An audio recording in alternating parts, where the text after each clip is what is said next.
So let's get started. Jai Hind dosto. I am your host Naman Raj Gupta. I humbly welcome you all to our YouTube channel, that is UPSC by Naman Raj Gupta. Today we are going to start with lecture number 41, and as you can already see on the board that today we are going to discuss on Marx concept of society. It is very important from Marx point of view. Why it is important? Because at the end Marx क्या चाहता है? Marx basically wants to revolutionize the capitalist society and establish a communist society, which is more classless society, right? But to revolutionize, where in the society we have to target, right? Where do we need to target in order to destabilize the capitalist society and establish the communist or socialist society? So this is in his concept of society. He elicits or he explicits the idea where is the problem lies. It is not in the superstructure. As you can see, the problem does not lies in political system. The problem does not lie in any religion institutions like churches. The problem does not even lie in family or other institutions like education institution. But the problem lies in this very basic structure, that is the economic structure.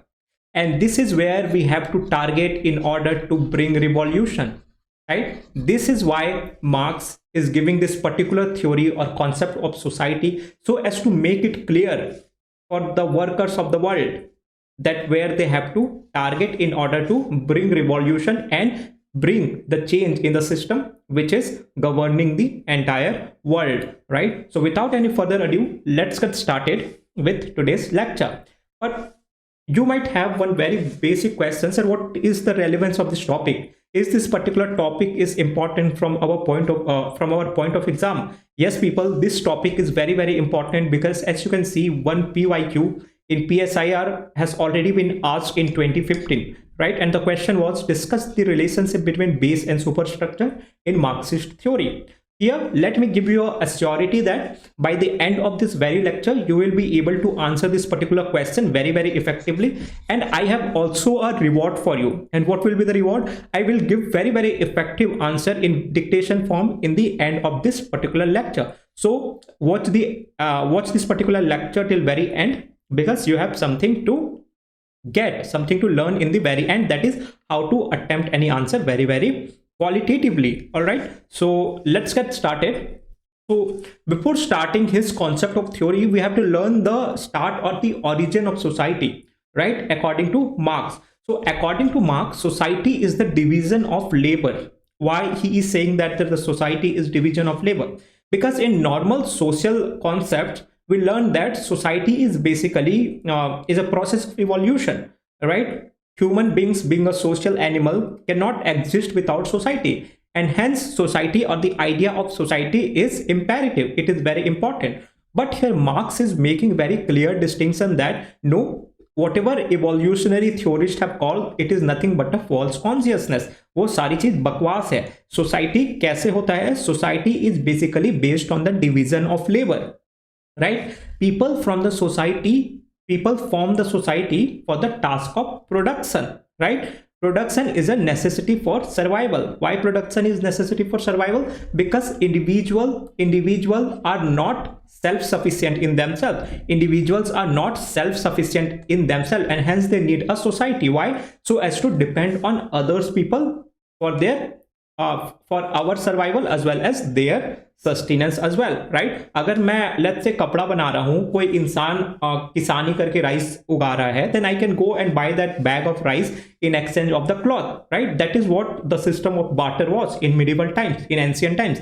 And that is what is the basis of society as well, according to Marx. It is basically based on the division of labor. Production is the social activity. It cannot be done alone, right? Again, what is the logic? Because individuals are not self-sufficient entity. Thus, the basic structure of society is the economic structure, and all relations are relations of production, right? So as in the picture I have shown you, whatever basic structure is there in the society, it is basically based on the economic structures that are based on the relations of production and forces of production that we are going to see in this matter of few minutes, right? So Economic structures means structures of production or material structure. The earliest society is society of hunters and gatherers, right? So the earliest society of hunters and gatherers were also based on what? The economic activity. Why? Because the hunters or the produce that they procured from hunting is their basis of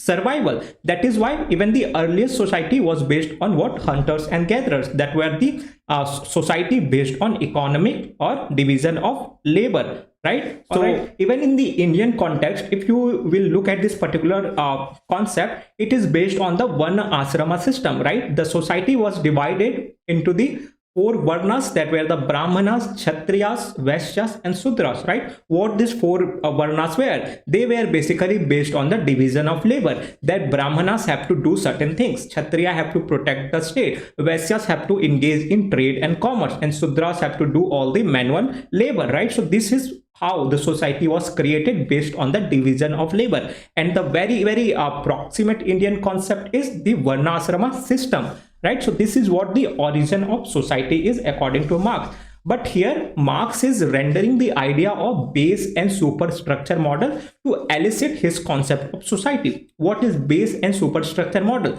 So basically the triangle that you can see here in the picture is basically a base, right? Basically a base. Upon this particular base, the entire idea of superstructure is built. The entire idea of superstructure is built. आप जैसे देखेंगे, हम कोई भी जब building बनाते हैं तो हम एक बेस पहले क्रिएट करते हैं. We create a very strong base.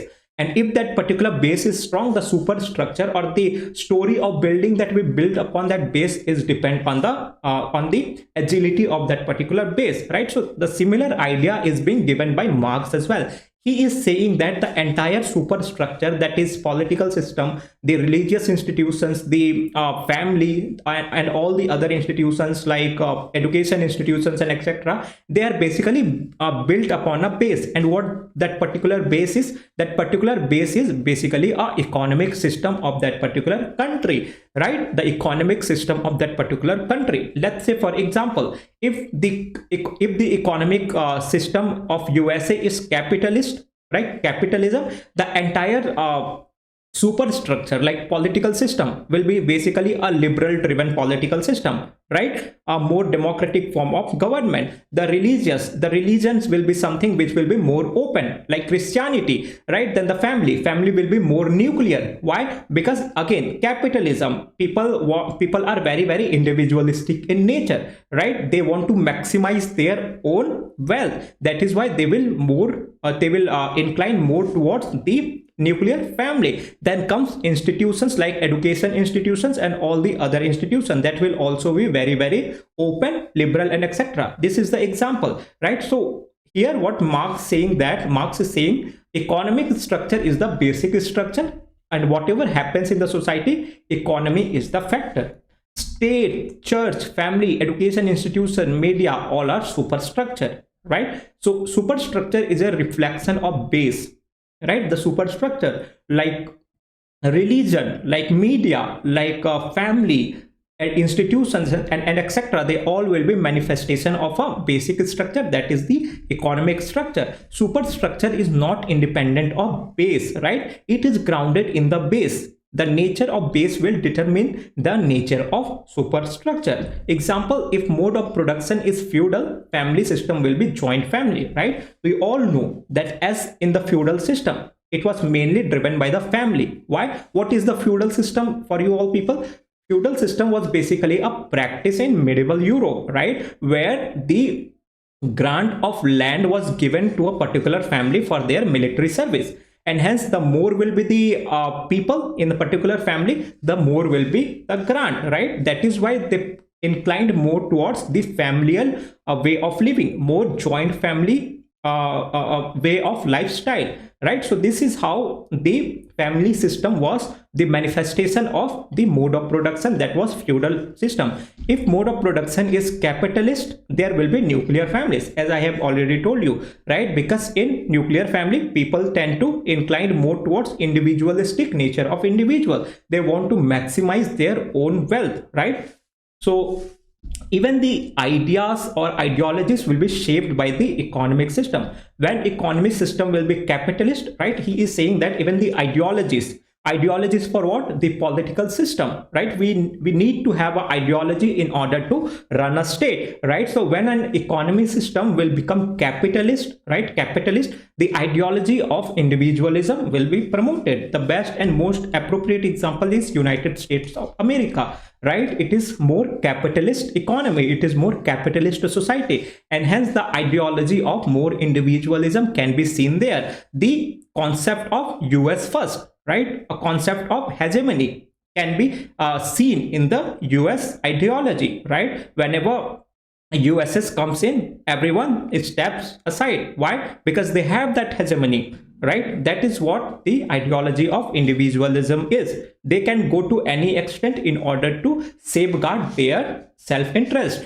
in order to safeguard their national interest. That is the ideology of individualism, is which is manifestation of what? Economic system, right? Hence there is no point studying the elements of superstructure. What is needed is to understand the feature of basic structure, right? Hence Marx is saying that there is no mean to focus on all this superstructure. We have to focus on this basic structure, right? Thus there is no point changing the political system without changing the economic system, right? Hence he is saying that there is no point in changing this superstructure. We have to change this very basic structure. Now connect this concept to the idea of revolution. What he is saying that there is no point in changing the political system. We have to change the very basic structure, that is the economic system. We have to bring revolution to the economic structure. We have to snatch away the properties and wealth of the capitalist class and distribute it equally among the people, right? That is how we can bring a change in the society, and we can establish more communistic, more socialist society. This is how Marx gave his base and superstructure model in order to explain his theory of society, right? Again, his concept of basic structure, that is economic structure, consists of two factors, right? So we are talking about the basic structure, right? So here we have understood that there is no point, we have understood the idea that there is no point in focusing on the superstructure. We have to focus in this particular basic structure, that is economic structure, right? So we have already eliminated this particular superstructure. It has nothing to do, it is it make no sense in pursuing this superstructure. Now let's shift your focus to this basic structure. What is basic structure? Basically economic structure. Now we are again shifting our focus as well with in the economic structure. And when we see the economic structure, it is based on what? It is based on basically the mode of production, as you can see in this particular diagram, right? It is based on mode of production. And again, the mode of production is divided into two elements, that are relations of production and forces of production, right? So economy क्या होता है? अगर मैं आपको बहुत आसान भाषा में समझाऊं, so economy is an production and exchange activity, right? जहां पे चीजें बनती हैं, चीजें हम कंज्यूम करते हैं, राइट? सो चीजें हम जो कंज्यूम करते हैं, that has nothing to do with Marx, right? The major concern for Marx is the mode of production. Why mode of production? Because it is leading to the economic disparity that he is talking about. There is something skewness in the mode of production, which is leading to the accumulation of wealth in the allied section, that is the capitalist class, which is giving rise to this class differentiation, the sense of alienation. So the problem is capitalism is basically based in the modes of production, right? So he further divided his notion of modes of production into two elements, that is forces of production and relations of production. So what are forces of production? Forces of production or factors of production are basically technologies, resources, capital, land, and all these things, right? All this intangible factor, we can say, right? Intangible factor in the sense it has nothing to do with the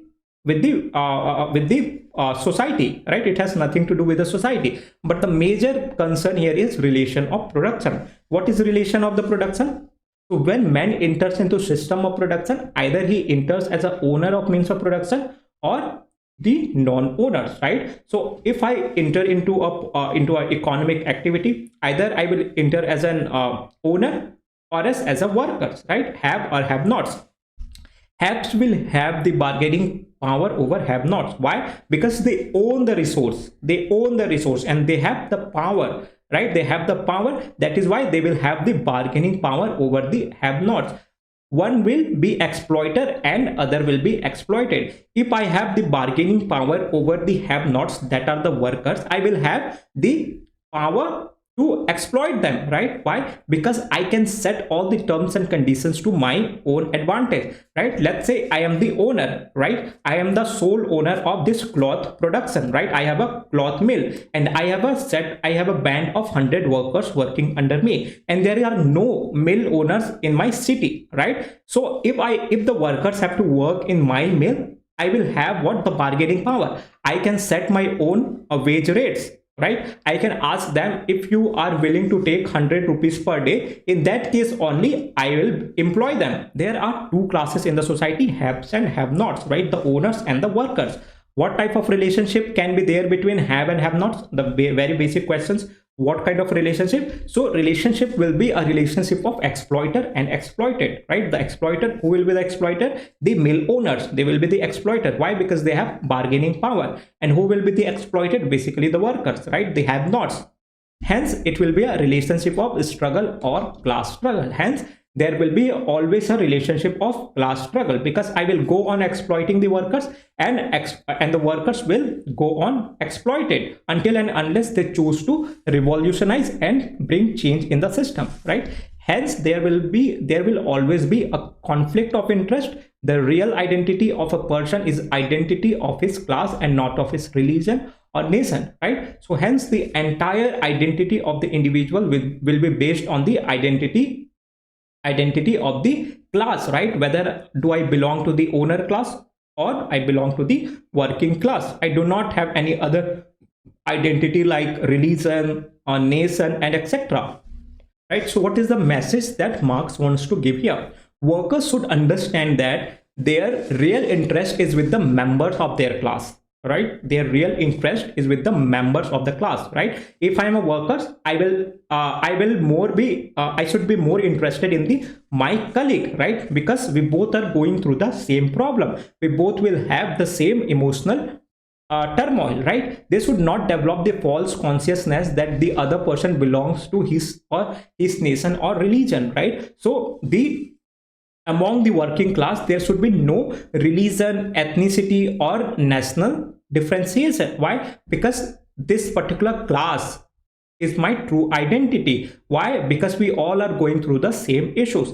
Hence the workers of the world have to come together. They have common interest, right? What is the common interest? They have a common enemy to fight, the capitalist class. And that is what Marx said as a proletarian internationalism, by saying that workers of the world unite. You have nothing to lose other than your chains, right? Thus for Marx, poor Hindu and poor Muslim have common interest rather than poor Muslim and rich Muslim, right? So here he is giving the example is eliciting the entire idea of Marx. Here he is saying that the poor Muslim and poor Hindu are having more in common than a poor Muslim and rich Muslim, right? That is why the poor Muslim should think ahead in order to collaborate with the poor Hindu. Why? Because they will have the same problem and they will have a common interest to fight, that is the capitalist class, right? So that is what was all about the Marx concept of society. Now let's see some of the criticism of Marx theory of society.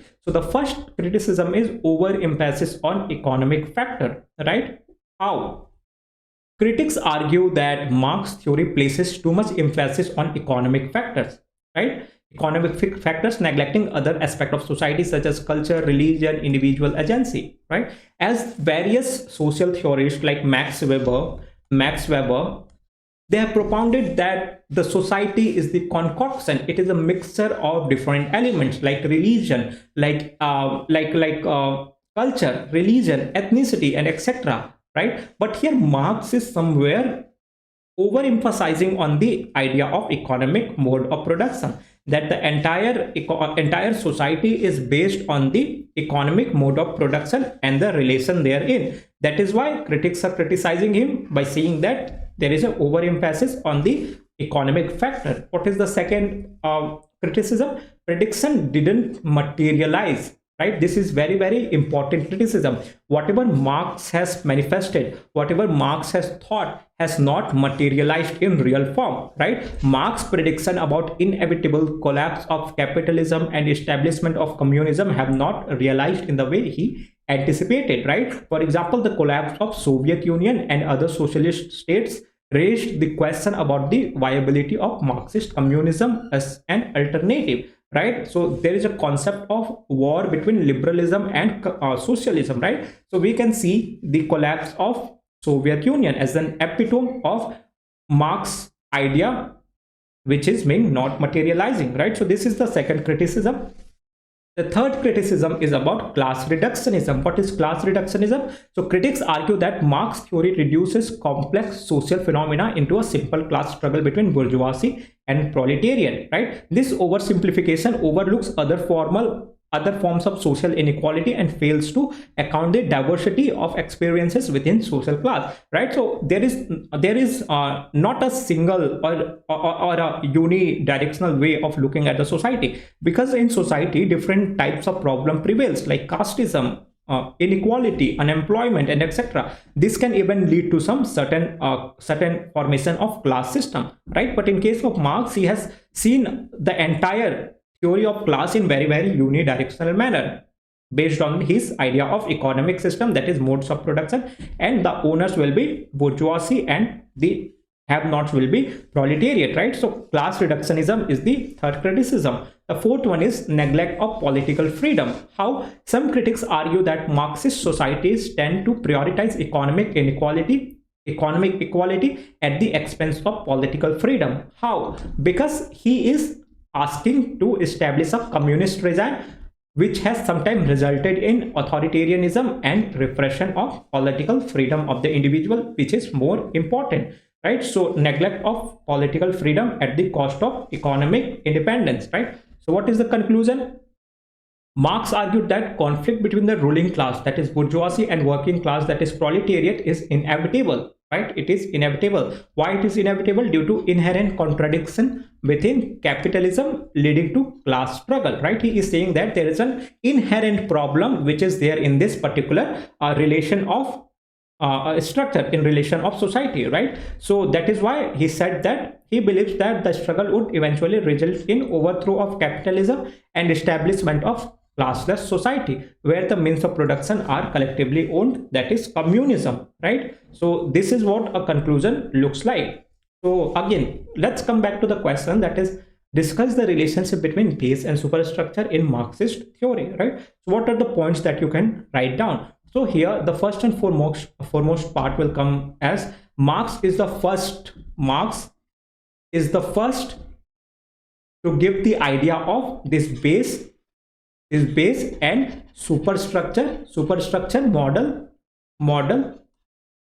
of society, right? We have to just point down some of the basic idea that we have discussed in this particular slide. So explain in the diagram, you can explain through the diagram the base and the various superstructure, right? You have to explain through the diagram the base and superstructure. So he said that the economic system is base, and whatever other institutions are there, like political system, church, then the family, then the institutions, all are superstructure, right? The entire superstructure is based on the economic structure, that is the base, and hence we have to focus in this particular base. Now then explain his idea of what the relation of production, that is a part of base, right? How it depends, like the idea of superstructure is basically depends on the relation of production, which is basically the idea of class segregation in the society. How based on relation of production there is a class system which prevails in the society, that is bourgeoisie and proletariat, right?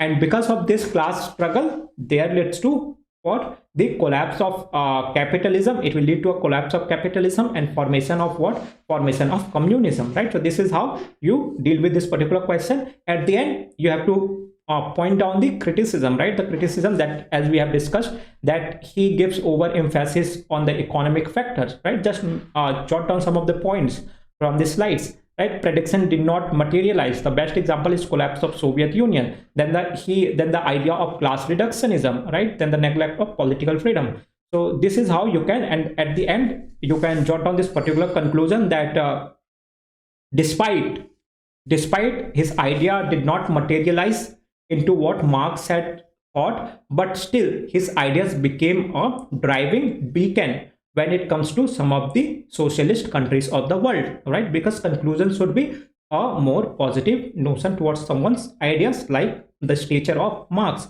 So with this, we are done with the lecture, people. I'm hoping that you guys have liked the video. If you liked the video, please ensure to show your love by subscribing to the channel, that is UPSC by Naman Raj Gupta. And also like and share the video with your close one. So until next time, this is your host Naman signing off. Keep watching, keep striving. All the best.